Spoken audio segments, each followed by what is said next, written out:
బులెటిన్లో బ్రేకింగ్ చూస్తున్నాం. హైదరాబాద్ ఫిర్జాదిగూడలో పలు కాలనీలు జల దిగ్బంధంలో చిక్కుకున్నాయి. మేడిపల్లి 2వ వార్డు కాలనీ నివాసులు అన్ని జలమయమయ్యాయి. అయితే ఇండ్లలోకి భారీగా వరద నీరు చేరింది. అధికారులు కనీసం సదుపాయాలు చేయలేదని ప్రజలు ఆగ్రహం వ్యక్తం చేస్తున్నారు.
బులెటిన్లో బ్రేకింగ్ చూస్తున్నాం. హైదరాబాద్ ఫిర్జాదిగూడలో పలు కాలనీలు జల దిగ్బంధంలో చిక్కుకున్నాయి. మేడిపల్లి 2వ వార్డు కాలనీ నివాసులు అన్ని జలమయమయ్యాయి.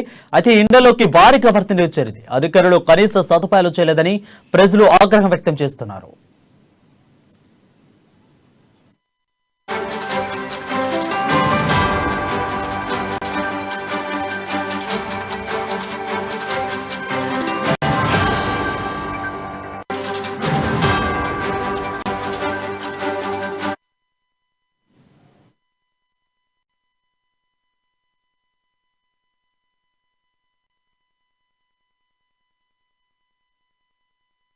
హైదరాబాద్ ఫిర్జాదిగూడలో పలు కాలనీలు జల దిగ్బంధంలో చిక్కుకున్నాయి. మేడిపల్లి 2వ వార్డు కాలనీలు అన్ని జలమయమయ్యాయి. ఇందులోకి భారీగా వరద నీరు చేరింది. అధికారులు కనీసం సదుపాయాలు చేయలేదని ప్రజలు ఆగ్రహం వ్యక్తం చేస్తున్నారు. దీనిపై మరింత సమాచారం హైదరాబాద్ బ్యూరో ప్రణయ్ లైవ్ ద్వారా అందిస్తారు. ప్రణయ్, చెప్పండి, ప్రస్తుత పరిస్థితి ఎక్కడే ఉంది? గ్రేటర్ హైదరాబాద్ పరిధిలో ఇప్పటికే దాదాపు 4-5 రోజుల నుంచి కురుస్తున్నటువంటి వర్షానికి పెద్ద ఎత్తున కాలనీలలో నీళ్లు జలమై కాలనీ వాసులు బయటికి రావాలన్నా రాలేని పరిస్థితులు ఎదుర్కొంటా ఉన్నారు.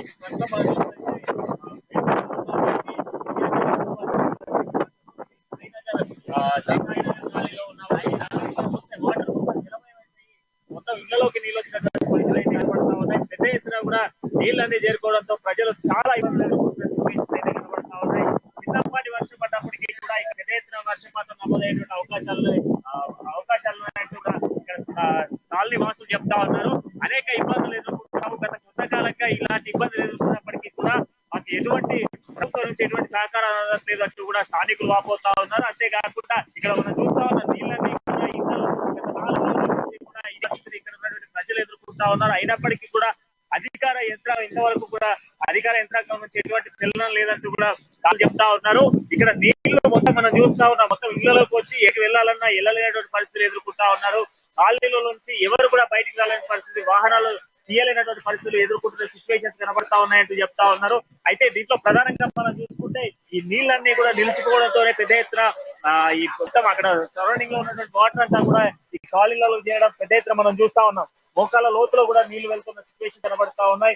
ఇప్పుడు తేలికపాటి వర్షం ఉన్నప్పటికీ ఈ రేంజ్ లో నీళ్లు ఉంటే ఇంకా వర్షపాతం ఎక్కువ సిచ్యువేషన్ ఇంకా ఎక్కువ శాతం నీళ్లు వచ్చేటువంటి అవకాశం, నీళ్లు ఎక్కువ తగ్గేటువంటి అవకాశాలు కనబడట్లేదు. ఇక్కడ చూస్తే వీళ్ళంతా కూడా కాలనీ వాసులు ఇక్కడ కనబడతా ఉన్నారు.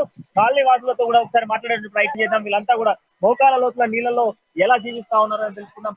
ఎట్లా ఉంది ఇక్కడ పరిస్థితి ఏంటి? వర్షానికి ఇంత నీళ్ళు వస్తా ఉన్నాయి, మరి ఎవరు అధికారులు వస్తా ఉన్నారు? ఇక్కడ ఎవ్వరు అధికారులు లేరు, స్థానిక ప్రజాప్రతినిధులు ఎవరు లేరు. ఇది ఏంటంటే 4 సంవత్సరాల నుంచి బాధ అనుభవిస్తున్నాం మేము. 110 కోట్లు రిలీజ్ అయినాయి అది అని చెప్తున్నారు. 100 కోట్లు 4 సంవత్సరాల నుంచి 110 కోట్లు.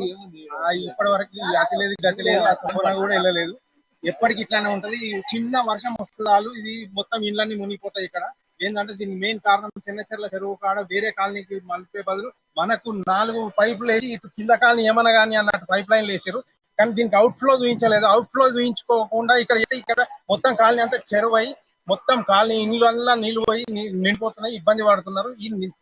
వర్షం తగ్గినాక కూడా, కాలువ తగ్గినాక కూడా నీళ్ళు అట్లనే ఉంటాయి. ఇక్కడ ఉండి ఏమైతుందంటే మొత్తం దోమలు 2-3 నెలలు ఉంటాయి చెరువు మొత్తం 2-3 నెలలు వాసన, దోమలు, అన్ని చిన్న పిల్లలకి ఇబ్బందులు, దురద అంతా ప్రాబ్లం అవుతుంది. అది మెయిన్ ప్రాబ్లం. ఇక్కడ ప్రతి సంవత్సరం ఇట్లానే ఉంటుంది. ఓసారి మొన్నదైతే వర్షాలు స్టార్ట్ కాలేదు, వర్షాలు పడకుండా నీళ్ళు వచ్చేసినాయి. ఎందుకంటే పైన డ్రైనేజ్ తోటి చెరువు నిండింది. ఆ చెరువు దాంతో ఆటోమేటిక్ గా మా వాటర్ ఫ్లో కిందికి వచ్చేసింది, డ్రైనేజ్ వాటర్ తో. వర్షం రాకుండా నీళ్ళు వచ్చేసినాయి. ఇదేంటని మేము కాలనీ వాళ్ళు అందరం షాక్ అయినాం. ఇదేంటంటే తీరా చూస్తే అక్కడ చెరువు నిండింది డ్రైనేజ్ వాటర్ తోటి అని.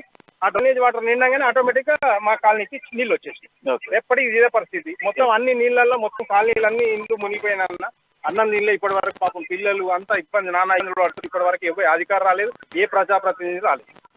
బ్రదర్ చెప్పండి, మీకు ఇక్కడ ఆల్రెడీ ఫండ్ రిలీజ్ అయింది 110 కోట్లు అని చెప్పేసి పేపర్ స్టేట్మెంట్స్ వస్తా ఉన్నాయి. మరి ఫండ్ రిలీజ్ అయినప్పుడు ఈ స్థానిక సమస్యలు కావచ్చు, ఈ నీళ్లు పెద్ద ఎత్తున కాలనీ అంతా మునిగిపోతా ఉంది, అయినప్పటికీ ఏమైతా ఉంది? ఇవన్నీ పేరుకే పేపర్లో పరిమితమైనటువంటి ప్రకటనలు.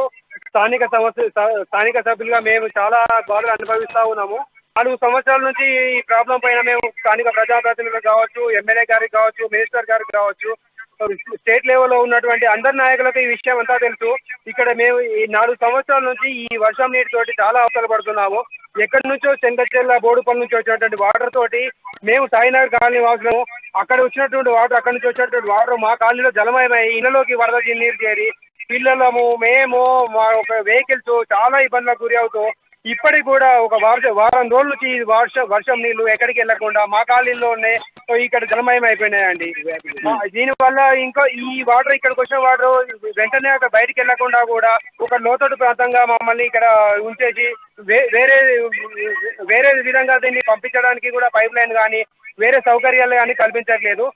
ఎస్ఎన్డిపి పనులు అని చెప్పి గత 4 సంవత్సరాల క్రితం కేటీఆర్ గారు 110 కోట్ల బడ్జెట్ తోటి దీనికి శాంక్షన్ చేసినటువంటి ఒక ప్రకటన మాత్రమే, ప్రకటనలకే పరిమితమైనటువంటి వార్త అది.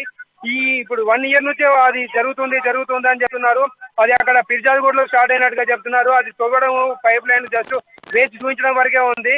ఈ ప్రాబ్లం రిపీట్ కాకుండా తొందరగా ఈ పని పూర్తి చేసి మా కాలనీలను కొద్దిగా సురక్షితంగా బయటపడేయడానికి మేము కోరుతున్నామండి.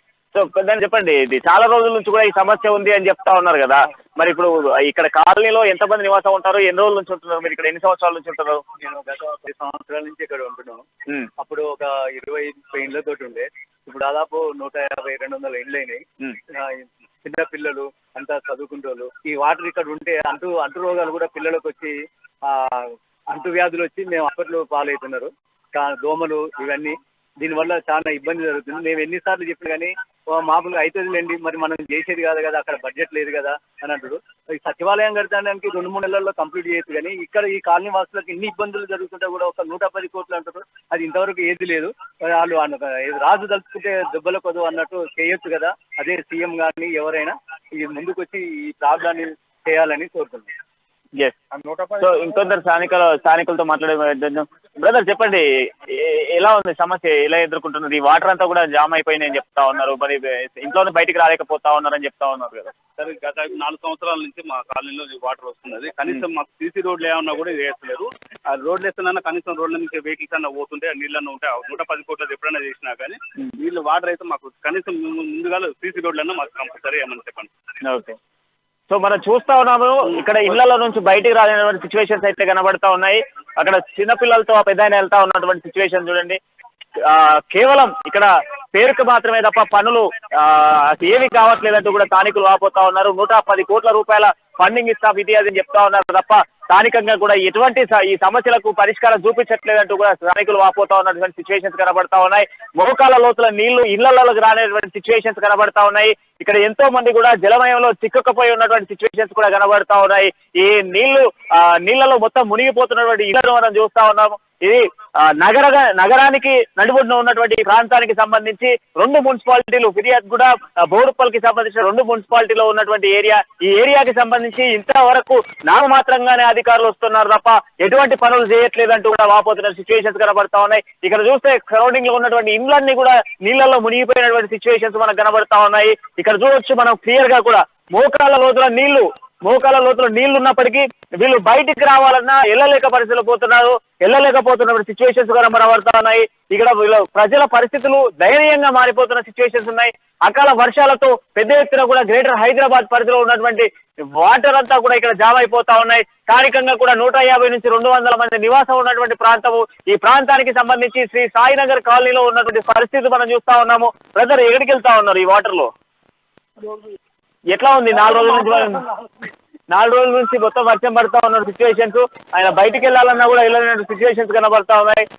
ఆయన బయటికి వెళ్ళకపోతే పరిస్థితులు కనబడుతున్నాయి. సార్, ఇక్కడ ఎట్లా ఉంది సార్? 4 రోజుల నుంచి కూడా వర్షానికి మొత్తం నీళ్ళు జామ్ అయిపోయింది అని చెప్తా. చెప్పుకోవడానికి ఫిర్యాదు కూడా మొత్తం మున్సిపల్ కార్పొరేషన్ హై అంటారు, ఇండియన్ నెంబర్ 1 అంటారు. చూడడానికి ఏం లేదు, ఒక సీసీ రోడ్ ఇది ఇల్లు పడి 15 సంవత్సరాలు అయింది ఇక్కడ. మా కార్పొరేటర్ కూడా అంతకే ఉన్నాడు. ఉన్న రోడ్లే మంచిగా చేస్తుండ్రు. సీసీ రోడ్ 1 పంచవాటి గాలి 1 నెంబర్ కూడా అంతే మంచిగా ఉన్నది. వీడికి వచ్చే వరకు 40 ఫీట్ రోడ్ అంటాడు. ఇది ఏం లేదు. కంప్లీట్ ఒక ఇంటి నివాసం ఉన్నబట్టి 15 సంవత్సరాలు అయింది. సీసీ రోడ్ లేదు ఇక్కడ. ఇంటి మునిగిపోతున్నాయి, బయటకు వెళ్ళే పరిస్థితి లేదు.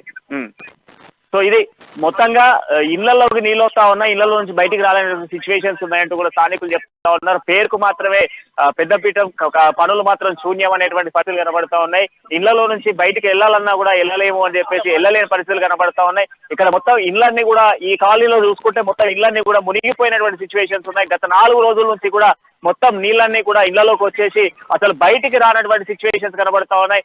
ఇక్కడ చూస్తే మనం మొత్తం కాలనీ మొత్తం నీళ్లతో మునిగిపోయింది. చూడొచ్చు మనం, ఆల్మోస్ట్ నేనే మోకాళ్ళ వరకు మునిగిపోయినటువంటి పరిస్థితి. అసలు ఇళ్లలోకి ఏ విధంగా వెళ్ళలేనటువంటి సిచ్యువేషన్స్ లో ప్రజలు ఉన్నారు. ప్రజలు ఇక్కడ నివాసిస్తున్న పరిస్థితులు కనబడతా ఉన్నాయి. అయినప్పటికీ కూడా స్థానికంగా ఉన్నటువంటి నేతలు కావచ్చు, ప్రజాప్రతినిధులు కావచ్చు, యంత్రాంగం కావచ్చు, ఎవరు కూడా ఇక్కడికి రావట్లేదు అంటూ కూడా ఇక్కడ ఉన్నటువంటి ప్రజలు వాపోతున్న సిచ్యువేషన్స్ ప్రధానంగా కనబడతా ఉన్నాయి. వారు రైట్, థ్యాంక్ యూ ప్రణయ్.